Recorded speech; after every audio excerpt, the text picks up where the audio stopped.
Yes, mga igala, mayong adlaw ka nato tanan. Welcome to sa itong panaguban sa itong tulumanong tambayan sa Radyo Pilipinas, no? Medyo okay atong panahon diri sa Davao City, mga igala, pa ubang mga lugar gihapon, no? I don't know, dili man diri sa lugar ato mismo, mga igala, no? Kung nasa to ang kuan, no? Tawag gani?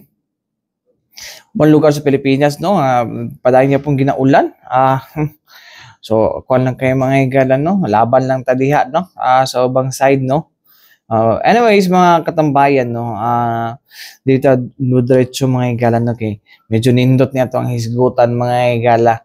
Kay kaning kuan, no? Kaning giabrihan na kagahapong adlaw, no? Ang upat ka adlaw na kuano gun show mga igala, no? Nga ginatawag nila niya, tatanawon tong kuan na yung balita nga ito gibuhat gahapon, hindi na ako memorize hindi na ako memorize mga igala, no? Katong gitawag nga sa to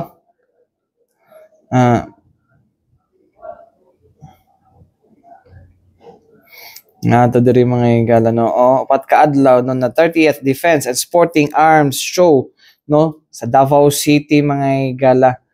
Kung asa, no, mga nasa 40 ka mga gun dealers mga igala, no, o usa ka libo ka mga baril ang naka-display dito mga igala, no, for sale, no. Di man nato na kuan mga igala, no, kay kuan man siya, marag kanon po, no, isa na siya sa mga kuan karon showcase mga igala, no, sa tuang mga gun dealers mga igala, kay patay hapit abud ba ang gun ban baya, no. So kung hapit na ang gun ban mga igala, kuan, no, medyo alanganin kita ani mga kuan, no, kay daghan pumuwalaan po trabaho. But anyways, mga igala, no, pagkanindot sa mga barilo na yung mga uban discounted pa ang mga presyo mga igala, no, nga gi-offer, no, sa to ang mga gun dealers di mga igala for this gun show mga igala, no. So well, unsa may kuan ani, no, actually mga igala, no, di man dautan gyud, no, magkabaril ka mga igala, no, kay kung kabalo, kung responsible lang ka mga igala, no, nga pagka kuan, kung responsable ka nga gun owner mga igala, no, so dili man gina nimo ikuan nga ipatay gina nimo. Nalang man na simuha na mga igala kung patay gid ka, no, patyon ni kala, especially kung patyon ni mga walay hinungdan mga igala, no. So ang kuan mo gud ani mga igala is dapat ato ang kuan, no, nga ang baril mga igala ituring nato na ato ang kapartner, no, sa pagdepensa sa atong kinabuhi. That's the term mga igala, dapat depensahan ang ato ang kinabuhi, no. Dili kay gamiton ninyo na kay para manghasi, no. Dili man natin binuhatan mga igala. And isa sa mga kuan mga igala is gina-promote is ang ginatawag nga responsible gun holding mga igala, no.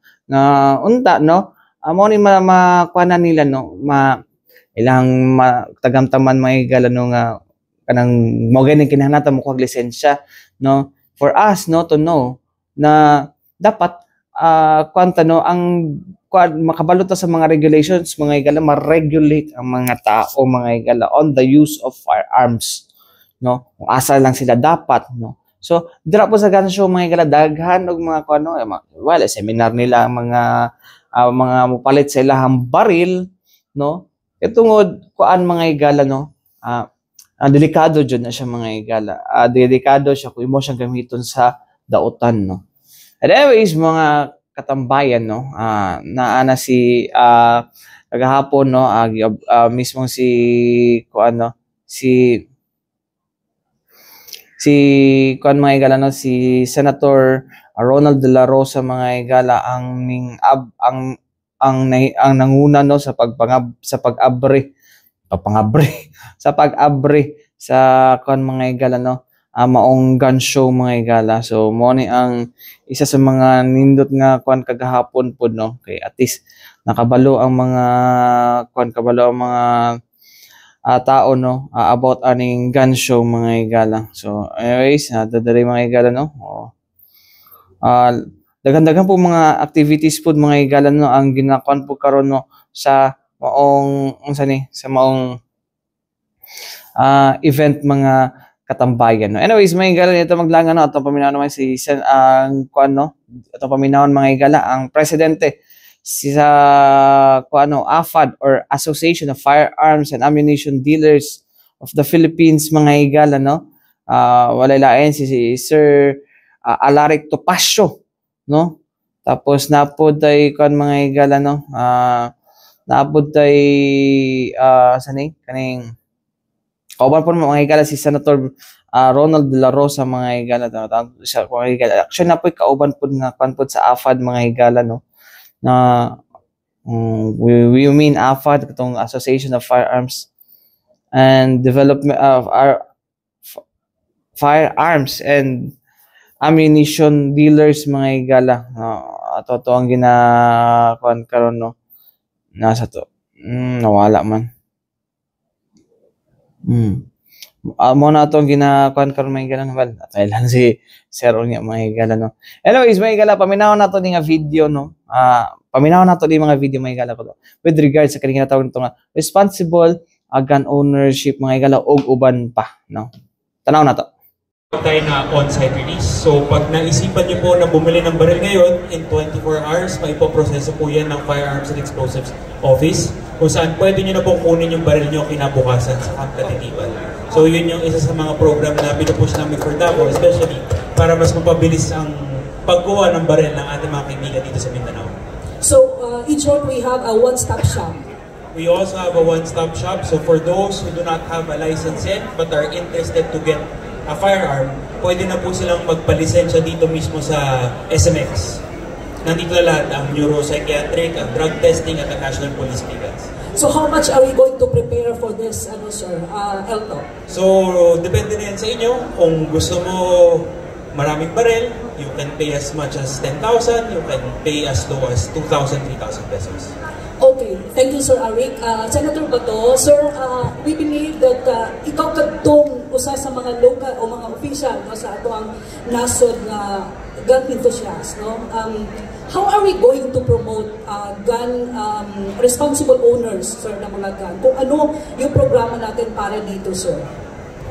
Well, yung Association of Firearms Ammunition and Dealers, advokasya nila yan. At marami tayong grupo like the Philippine Practical Shooters Association, meron din tayong PE Smoke, na they're very actively into this advocacy of safe gun handling and proper use of firearms.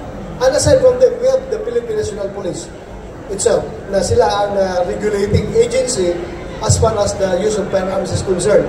At yan din ang kailang programa.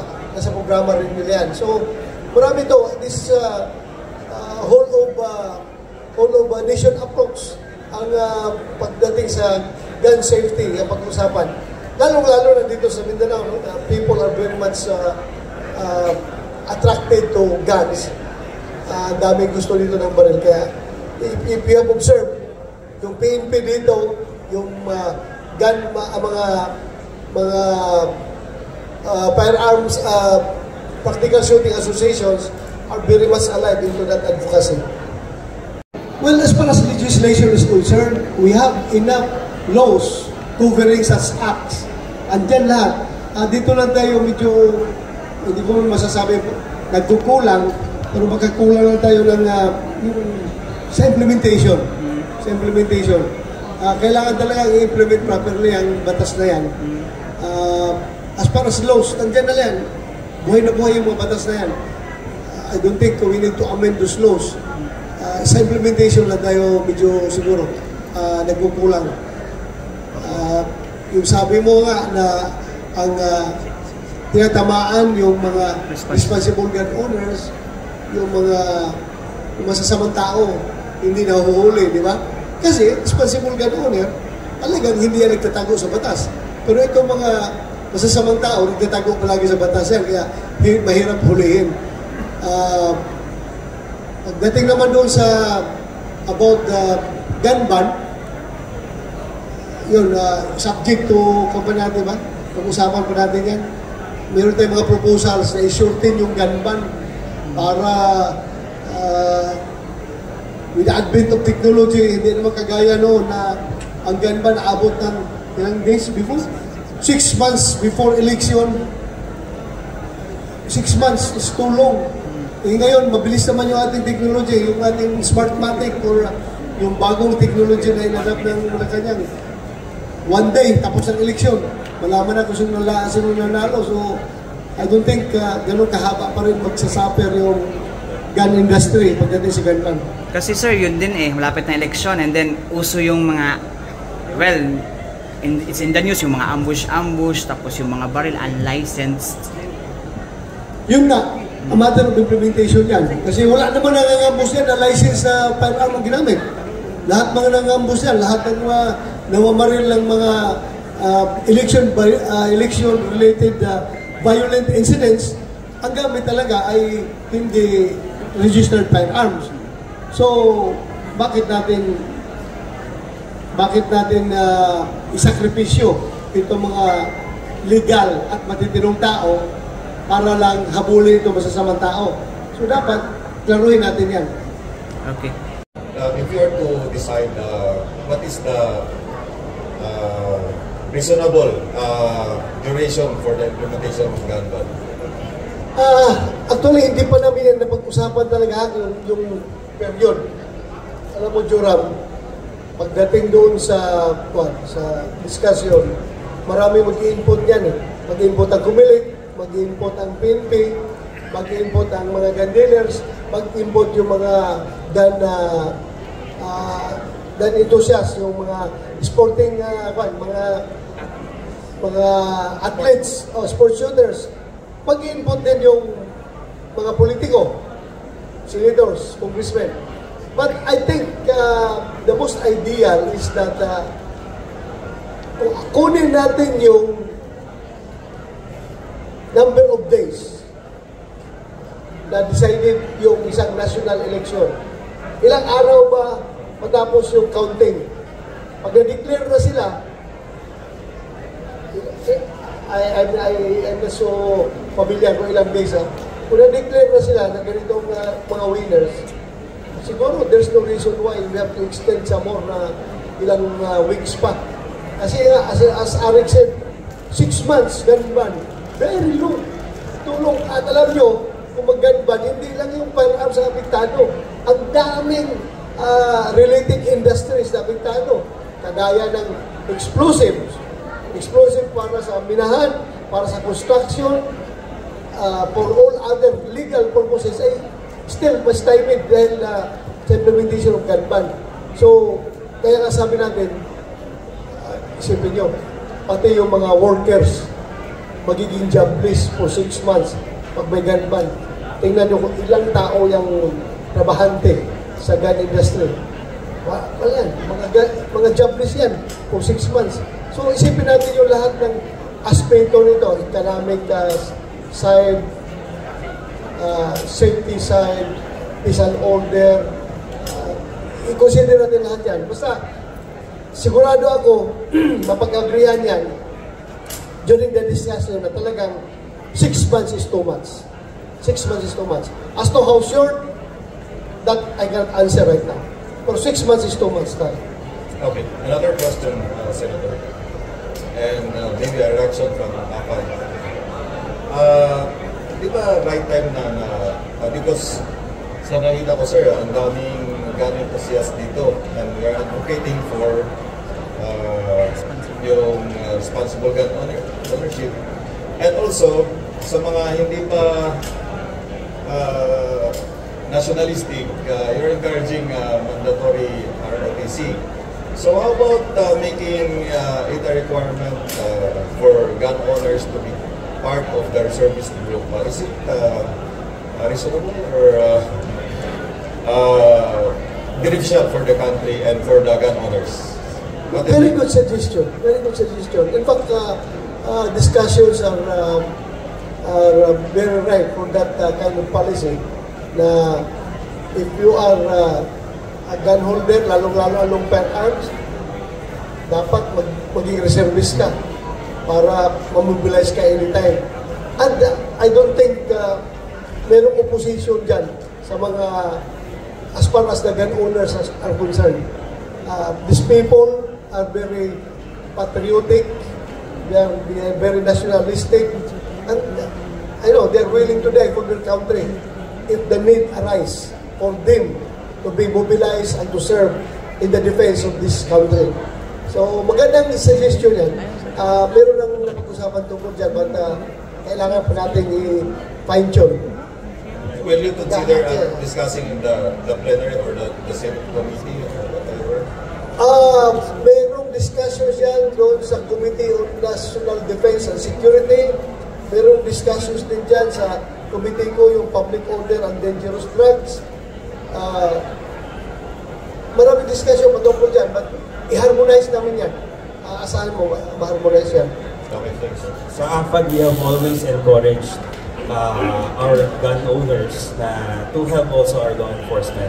In fact, on our past shows, we have booths for the Armed Forces of the Philippines to actually recruit yung mga ating reserve forces, to encourage our gun owners to join our reserve forces. Also siguro, it's the right time to mention that most of our clients are part of the law enforcement. Marami din sa mga kliyente po namin lumalapit sa amin dahil nagkaroon na sila ng problema. And ang ginagawa po natin sa ating show, we introduce them, and sa aking pananaw po, the only thing that stops a bad guy with a gun is another good guy with a gun. And 99% ng ating mga clients, mga nabibentahan natin, are the law enforcement, the police, the military. Imagine nyo po kung yung ating community walang baril. Ang mangingibabaw po dyan ay yung mga criminal. So, sa atin, i-encourage po talaga natin to not just be responsible for our homes, but also be responsible for our community. And tulungan po natin yung law enforcement natin. So mo to mga higala no, ang pahayag no sa ato ang AFAD mga higala, and of course ni Senator Bato de la Rosa, mga katambayan no. So anyways, atong giingon no, nindot tong giingon nila with regards na dapat no nga kung nakay baril dapat member ka, usa ka sa reservist no. Well, sa Jimratog ni mong suggestion ni Sir Joel Ramirez mga higala no. It's because tama po mga higala no. If you are mga higala, dapat kung nakay baril dapat willing ka i-defend ang ato ang country no. Willing ka i-defend atong country mga higala, dapat mag-reservist ka kung nakay firearms no. At least na ay ba na ay padulngan mga higala. And kato sa gun ban mga higala no. Nindot po itong discussion coming from na dapat pamubuan mo lagi niyang ginaingon lagi na nganong ang mga man ang mga responsible gun holders sa permanently mag-suffer no, currently mag-suffer sa maong kaning no, mga regulations no, tapos free lang makakuha ng mga unsa ni makawala ang mga tawagan ni mga illegalista kadto mga unlicensed sa mga firearms no. So mo na ang nahimong diskusyon mga higala no with regards sa kaning responsible gun ownership mga katambayan. Anyways mga katambayan, balik kita man lang sa mga importante pa inomdom nga to si Bianan.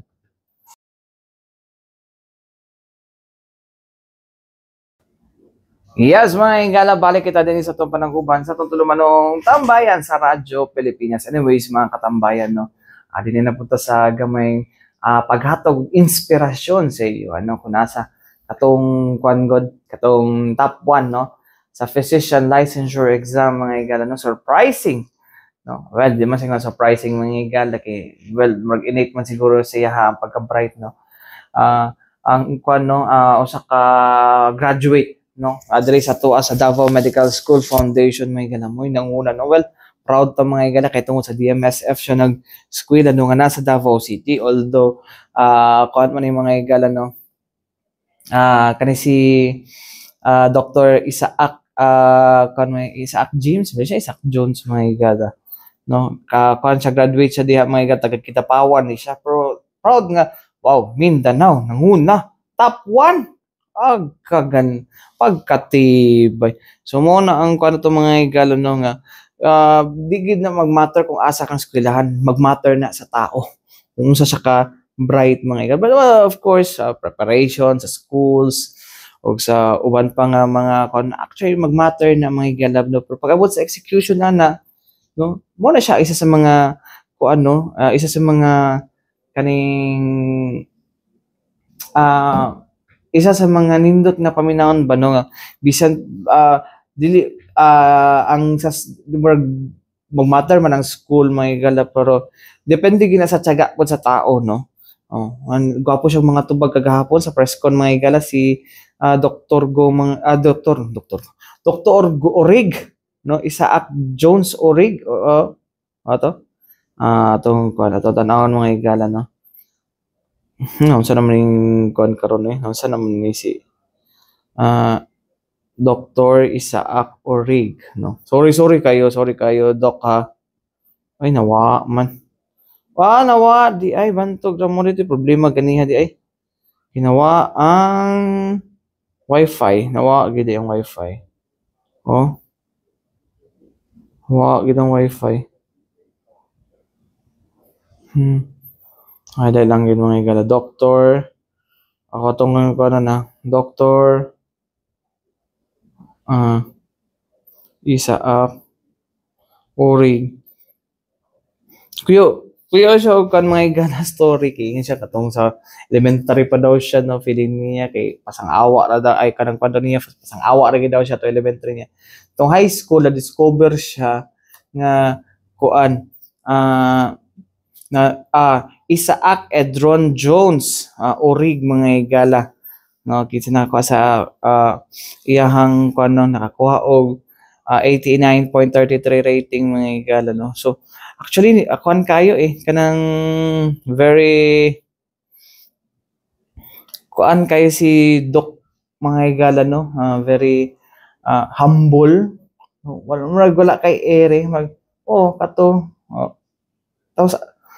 kato kuan siya nga ana na pero ko na expect ato kisa kalisod ana nga mga kuan mga katambayan, no, nindot kay lainan ni mura matagi kuan ni Snell to katong sa high school pa daw siya.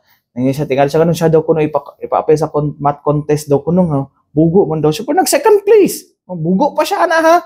Unsa na lang taan ni mga katambayan, no, nga di man lang ma-out of place man gani pero grabe pa kay area uban sa ato ito mga igala maganahan kay kuno ng mga humble mga igala.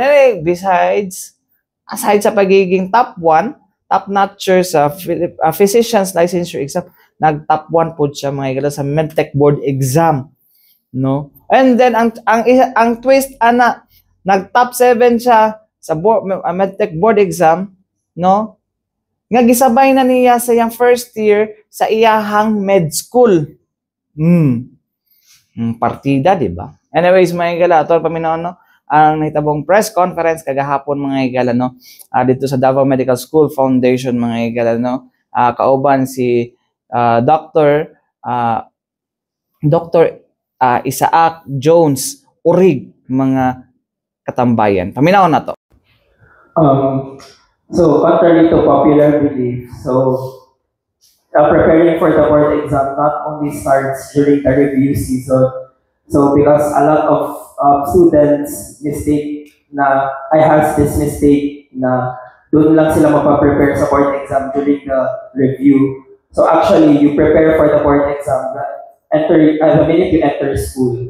So starting from first year, second year, third year, up until you graduate, you have to have this mindset of long-term learning na what you learn during your school years will be the knowledge that you gain and you use until your board exams and beyond. So for me, my preparation talaga is studying since the start of my medical school. Thank you. Other schools will give incentive. So I had my primary, elementary education and high school education in Kidapawan po. So I was from Notre Dame of Kidapawan College. So during my elementary years, I was a pasang-awa student. I had my grades 75, 76, my grades were like that during elementary. But during my high school, my high school math teacher during my first year, she found potential in me and she let me join a math contest. And I was asking her, Ma'am, anong ako? Maguguman ko. Yan ako sa teacher during my first year math teacher. Tapos sabi niya, dili ka bugo. Then, that time, when I joined the math contest, so I placed second in that contest. And that was what snapped in me na I really just had to believe in myself because when I was in elementary, what you could believe sa sarili. So, akong gusto lang kayo makapasa, maka-go by with my schooling. But when my math teacher saw the potential in me, do not start na believe ako sa self ko, and I started to excel in my studies. So I graduated valedictorian in high school in NDKC. And then during my college year, so I had my Bachelor of Science, Bachelor in Medical Laboratory Science or MedTech in San Pedro College. So I graduated summa cum laude and class valedictorian. Then at the MSF, I graduated last 2023 cum laude din po. When I landed 7th on my MedTech exam, it was surprising for me kasi pinagsabay ko ang first year med and MedTech board. So bale, I did not expect that I will be 7th place, and I was really happy na nakaya ko siya.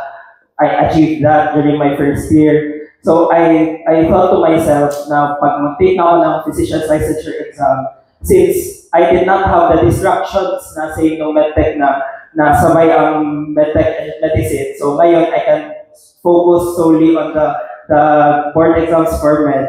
So sabi ko, if I can, I will, gusto ko mag-achieve more. But when I took the board exams last time, it was very difficult. So sinabi ko na sa aking parents na huwag na lang kayo mag-expect.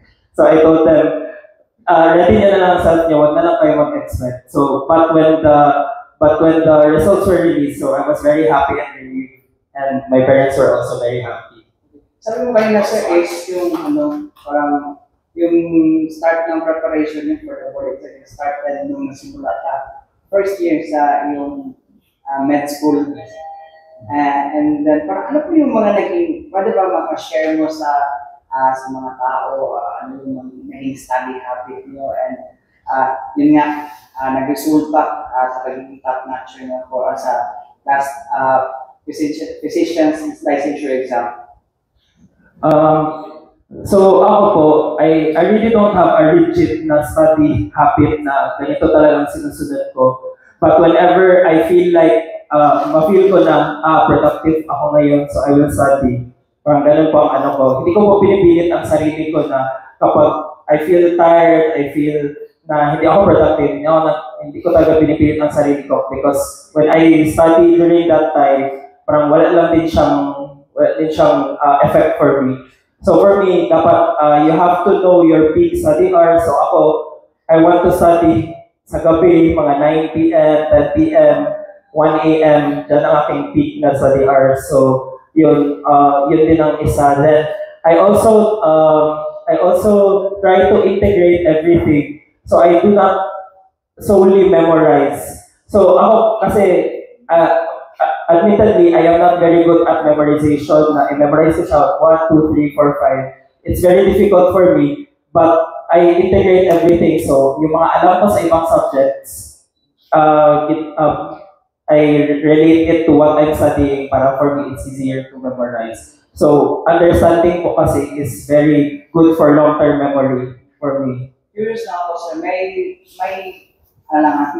I'm just curious. Meron din ba times na parang may downtime ka or may isang day na parang may exam ka na parang feeling mo hindi mo nabigay yung best mo?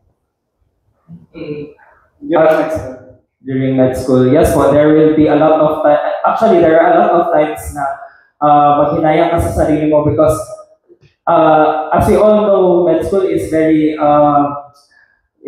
heavy. So maraming pinag-aaralan, and there will be times na mag-exam ka na medyo hindi ka masyado naka-prepare or nahirapan ka mag-aral. So there will be times na there will be doubts, and there are also times na, for example, when mag-duty na, so there are times na makaisip ka din na worth it pa ba ito, marag kapoy, magkaayoy, mag-iana. So, pero for me, that is normal because there will be a lot of times that you will feel down, pero what matters is how you think about it. So for me, yung mga times na down ako, I took it as an inspiration, as a motivation to do better. Sir, na-experience mo ba kasi na kayo mga low scores during exams or any performance task or something quizzes pa? Yes po, during our second year, may times talaga na I was trying to keep my scholarship and there were times na mababa talaga ang grades na nakukuha ko. Tapos tumawa pa ako ng kay Dok Ian. Sabi ko, Dok, burat, di na yun ako kaya. Tapos I really cried in the mirror. So, during med school ko lang talaga na-experience yung ganun. Kasi during my high school, college, never ko na-experience yung parang umiyak ka talaga dahil sa grade mo. But during med school, there will be a lot of times that you will feel that. And I know na mga classmates ko and every doctor will relate to that. And lahat ng luha mo, sir, ay nagdunga.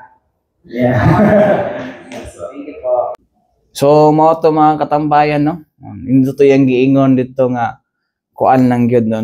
Normal lang yun daw na ay down times, no? Na ay doubt si mong sarili, no? Well, you are naka sa process, no? Sa pagkuan.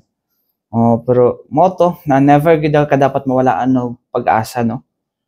Kuya gwapo, very inspiring ang kuan, no? And then nagaday times na naghilak na siya, no? Nagaday times nga naghilak na siya mga katambayan, mga katambayan is because marag siguro nagi down times no mag-study siya, wala siya kuan amo tong gingon hindi wala siya kanang structured gid kayo nga study habits, no? Pero kato sa mga buot nga mag-med school, pwede po na ninyo na i-kuan, no? Pwede ninyo ko sumbanan, no? Anyways, gingon niya, kung na nagapangutana, kung unsa ba specialization niya, wala pa siya nagkuan, wala pa siya wala pa siyang plano, magkuan siya into, residency, no? Enjoy sa niya, no? Enjoy lang good sa. Ang moment ni mo Dr. Orig, no? And congratulations sa imuhang sa imuhang endeavor nga nakuha, no? As top notcher, no? Gikan sa Mindanao, no? Gikan sa Mindanao mga kaya mag top 1 sa mga taga Mindanao, no? Bisan pag diri pa sa Mindanao nga mag-eskwela. Anyways, mga katambayan, mga taigong oras, ang tutulad po na no? Dito sa Tupadaguban sa tutulong manong tambayan sa Radyo Pilipinas, mga gandang. Salamat! Mayong adlaw ka na amping kita katunay mga katambayan.